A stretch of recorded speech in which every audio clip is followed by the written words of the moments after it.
రేవంత్ రెడ్డి. రేవంత్ రెడ్డి అయితే చాలా అనుభవమైన వ్యక్తి.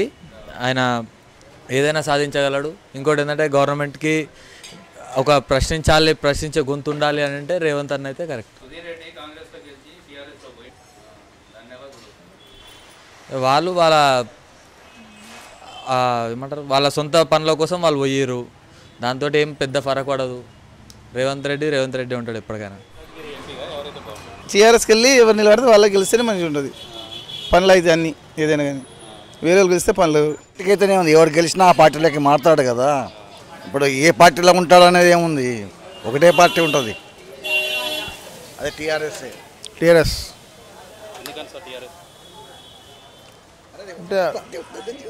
అంటే చాలా పనులు చేస్తుంది, ఏ ప్రభుత్వం చేయలేదు ఇంతవరకు, చేస్తుంది కాబట్టి మేము నమ్మకంతో ఇస్తున్నాం అంతే. రేవంత్ రెడ్డి అయితే బాగుంటుంది. కాంగ్రెస్ పార్టీ నుంచి ప్రతిపక్షంలో మాట్లాడే గొంతు ఉండాలి కాబట్టి ఉండాలి ఆయన. ఇంకా అది వేస్ట్, అది మాట్లాడి వేస్ట్, అట్లా పోకూడదు. పోయిండు చెప్పలేము మనం ఏం చేయలేము దానికి. అట్లా మనకు బీజేపీ తరఫు నుంచి దేశాన్ని రక్షించే అటువంటి వాళ్ళే కావాలి. ఈ లోకల్గా ఉన్నవాళ్ళు ఎప్పుడు చూసినా మన సొంత ప్రయోజనాలకే వాడుకుంటారు. సో మనకు దేశానికి ఉద్ధరించేవాడు కావాలి అంతే. MP Congress TRS better. ఇక క్యాండిడేట్ మనం ఎవరికి ఇచ్చినా కానీ వాళ్ళకి నెక్స్ట్ కలిసి అందులోనే మళ్ళీ మనం కాంగ్రెస్ వాళ్ళని గెలిపించినా కానీ ఆటోమేటిక్గా మళ్ళీ పోయి అందులోనే కలిసి ఓడిపోయిండు. మళ్ళీ ఇక్కడికి వచ్చిండు, ఎమ్మెల్యేగా అయిపోయింది, ఎంపీకి వచ్చిండు, ఇద్దామని చూస్తుండే అయినా గెలవడు ఆయన. ఇప్పుడు ఎవరైనా టీఆర్ఎస్కే సపోర్ట్ చేస్తారు. సో సీటు కూడా టీఆర్ఎస్కే పోతుంది అనుకుంటున్నాం మేము. మా ఆలోచన అది. కాంగ్రెస్ వాళ్ళు గెలిచినా కానీ మళ్ళీ అందులోనే కలిసి అంతే. టీఆర్ఎస్ వస్తుందని 100% ఎవరైనా అనుకుంటున్నారు.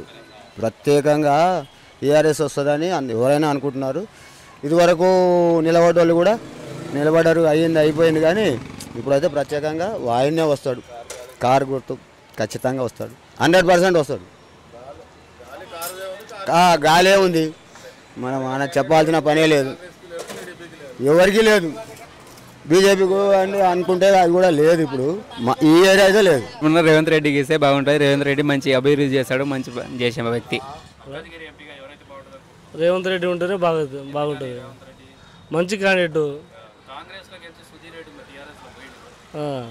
అధికార పార్టీ ఉందని పోయిండు. వస్తుంది అన్న ఇట్లాగూ, కాబట్టి వాళ్ళే అయితే బాగుంటుందని నేను అనుకుంటున్నా. రేవంత్ రెడ్డి ఎట్లా రాడు, వాళ్ళే రావాలని కూడా మేము కోరుకుంటున్నాం అంతే.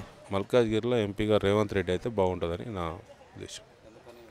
ఎందుకంటే ఒక ప్రతిపక్షంలో ఉన్న ఎక్కడ ఉన్న ఒక మాట్లాడగలిగేట్టు సమర్థవంతమైన లీడరు, అలాంటి లీడర్ ఉంటేనే ప్రతిపక్షాలు నిలబడతాయి. కాబట్టి అలాంటి వాళ్ళకి నాయకత్వాన మనం ఓటేస్తే అది ఏదైనా కానీ ఒక పబ్లిక్ ప్రజల యొక్క మనోభావాలను అక్కడ పార్లమెంట్లో కానీ ఎక్కడ కానీ చెప్పగలిగేటువంటి వ్యక్తి కాబట్టి అతనికి ఓటేద్దామని నా ఉద్దేశం.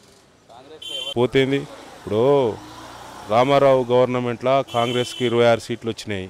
కాంగ్రెస్ అట్నే పడిపోయిందా, మళ్ళీ రాలేదా? ఇప్పుడు టీఆర్ఎస్ గవర్నమెంట్ రెండోసారి 10 పరిపాలిస్తుంది. తర్వాత రేపు ప్రజలే మళ్ళీ ఇంకో తీర్పు ఇవ్వచ్చు. ఎప్పుడు ఇచ్చినా, ఏ గవర్నమెంట్కి ఇచ్చినా, టీఆర్ఎస్కి ఇచ్చినా, కాంగ్రెస్కి ఇచ్చినా, బీజేపీకి ఇచ్చినా పబ్లికే కదా. మస్తు మార్పులు జరుగుతాయి. ఇప్పుడు ప్రజలు ఏం చేస్తారు, ఎవరి పాలన మంచిగా ఉంటే అలాగ చేస్తారు, తప్పేం లేదు దాని గురించి. రేపు నెక్స్ట్ ఇంకో వ్యక్తి మంచి వ్యక్తి రావచ్చు, అతనికి ఇవ్వచ్చు. ఇప్పుడు మంచిగా ఉన్నాడు అనుకున్నారు, కేసీఆర్కి వేసి రోటు, రేపు ఇంకోరు వస్తారు. రాజకీయాలు ఇవన్నీ సహజం. రాజకీయాలలో శాశ్వతమైన రాజకీయాలు ఉండవు, శాశ్వతమైన శత్రుత్వం ఉండదు, శాశ్వతమైన మిత్రుత్వం ఉండదు. ఇవన్నీ సహజం, నడుస్తూనే ఉంటాయి. Subscribe us and press the bell icon for more interesting updates.